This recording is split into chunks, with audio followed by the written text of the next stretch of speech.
श्रद्धालु जिज्ञासु श्रोताओं, समता षोडशी की 8वीं गाथा चल रही है और इस 8वीं गाथा के अंदर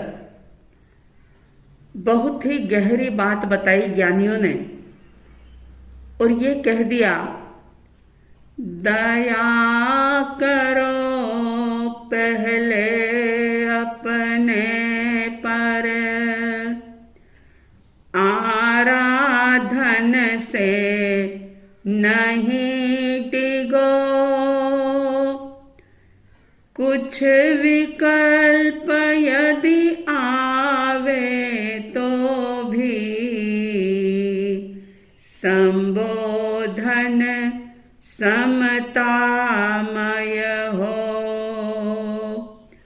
समता रस का पान करो,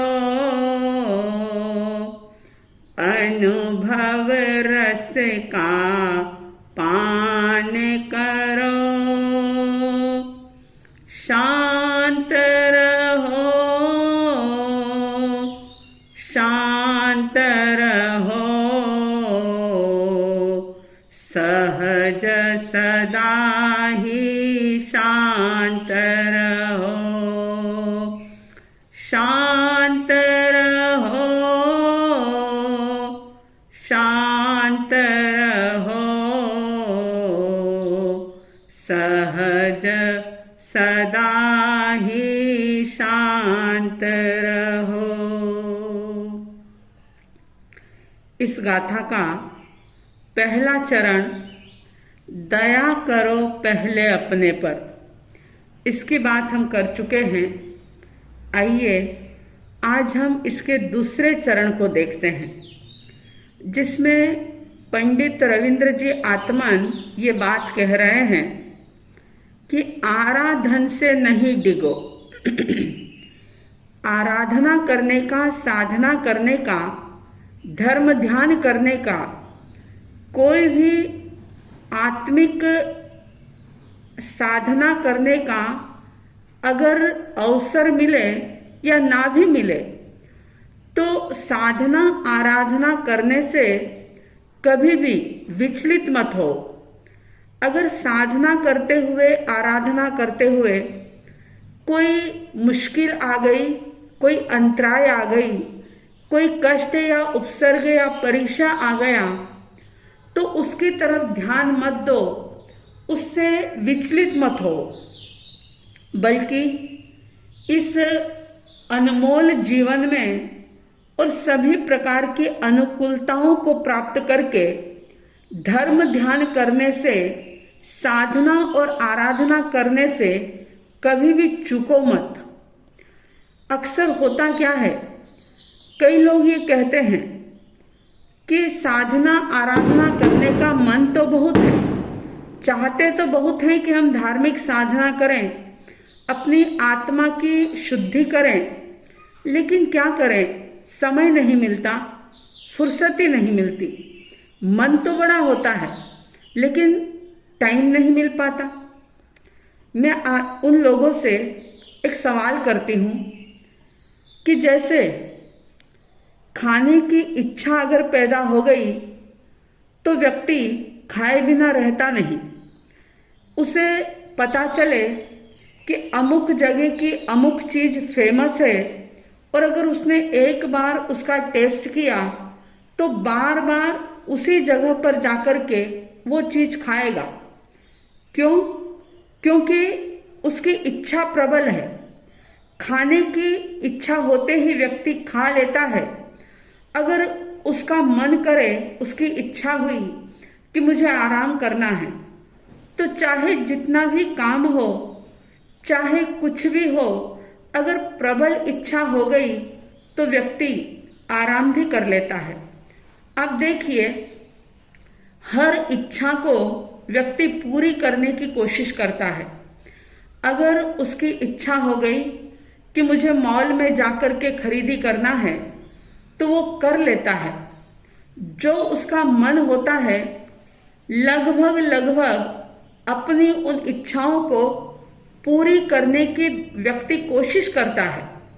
उसके लिए प्रयास करता है और अपनी इच्छा को पूरी करता ही है, अगर वो आराधना नहीं कर रहा और ये कह रहा है कि क्या करूं, मुझे फुर्सत नहीं, तो इससे तो साफ यही बात जाहिर होती है कि उसकी अभी भीतर से इच्छा ही पैदा नहीं हुई। अगर इच्छा पैदा हो जाए, संकल्प बल अगर मजबूत हो जाए, इच्छा शक्ति सुदृढ़ हो जाए, तो फिर व्यक्ति रह नहीं पाएगा।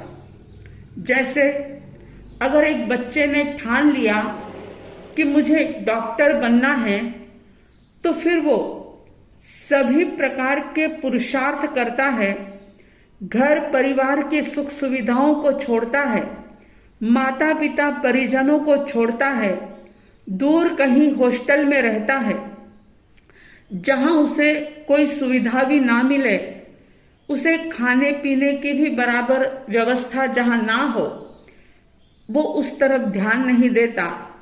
उसका फोकस सिर्फ एक ही तरफ लगा रहता है कि मुझे डॉक्टर बनना है, और वह दिन रात मेहनत करके डॉक्टर बन जाता है।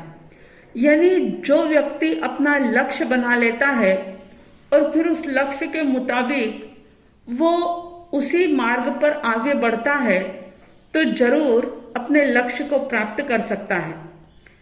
और साधना आराधना की, धर्म ध्यान की, आत्मा को शुद्ध करने की, कर्मों के निर्जरा की जहां बात आती है, वहां पर व्यक्ति कई प्रकार के बहाने बना लेता है। ज्ञानी कह रहे हैं कि जब भी मौका मिले, बल्कि मौका ना भी मिले, तो मौके को तलाशो, अपने समय में से, काम में से थोड़ा सा समय निकालो और आराधना करो।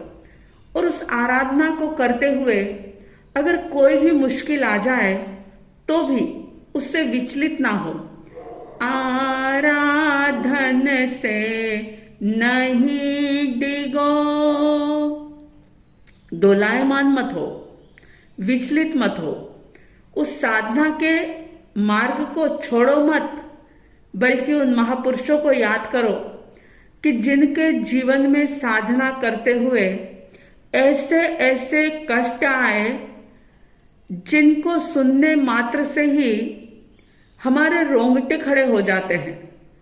लेकिन धन्य है उन महापुरुषों को कि उन्होंने अपनी साधना के मार्ग को छोड़ा नहीं। चाहे गजसुकुमार मुनि हो, चाहे अर्जुन माली हो, चाहे परमात्मा महावीर हो, चाहे पार्श्वनाथ परमात्मा हो, खंडक ऋषि हो, कोई भी क्यों ना हो, हमारे आगम शास्त्र भरे पड़े हैं। अगर हम देखें तो उनके जीवन में कितने कितने कष्ट आए, लेकिन साधना के मार्ग को उन्होंने छोड़ा नहीं। आज का व्यक्ति अगर धर्म करते हुए, तपस्या करते हुए, आराधना करते हुए अगर जरा सा भी कोई तकलीफ आ जाए, कोई मुश्किल आ जाए, तो वो उस मार्ग को बहुत जल्दी छोड़ देता है।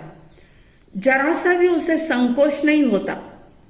कई लोग ऐसे हैं जिनका रोज का नियम है कि हमें 24 घंटे में से कम 1 घंटा अपनी साधना के लिए निकालना ही निकालना है।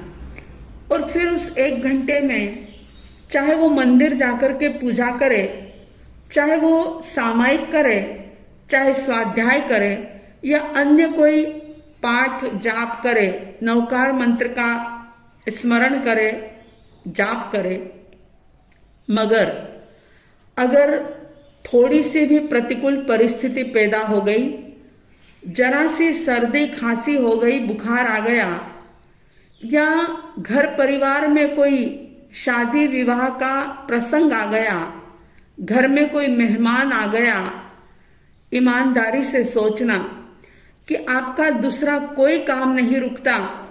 सबसे पहले आपकी जो साधना है वही रुक जाती है।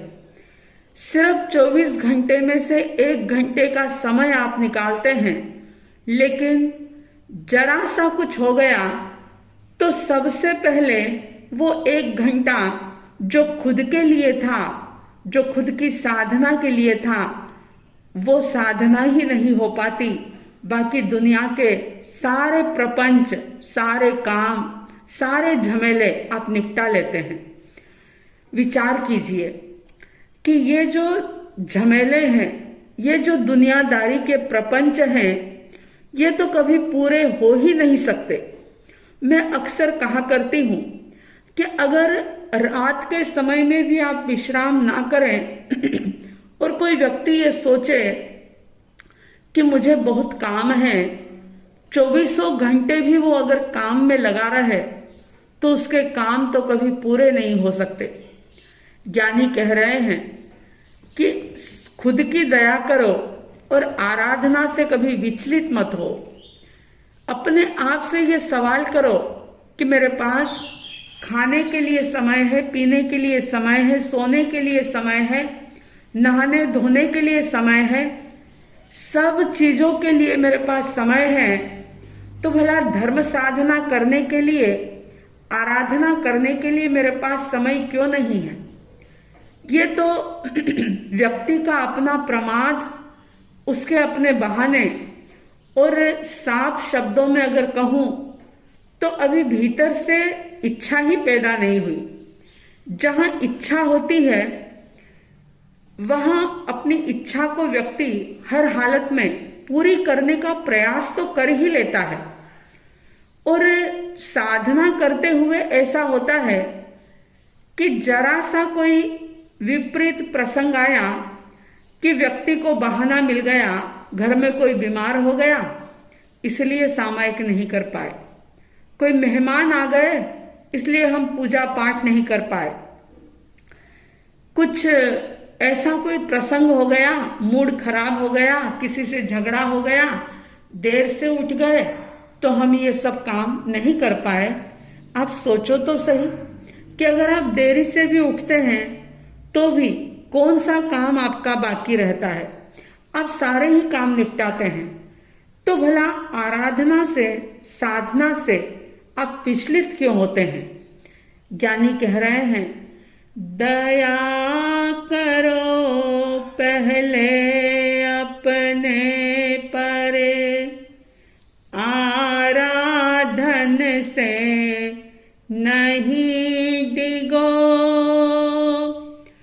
कुछ विकल्प यदि आवे तो भी संबोधन समतामय हो, समता रस का पान करो,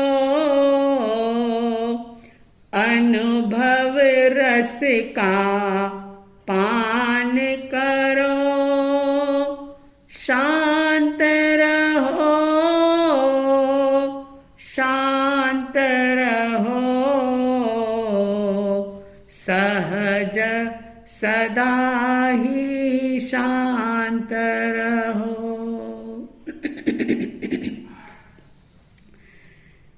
आप सबके अंदर आराधना साधना के प्रति रुचि जागे।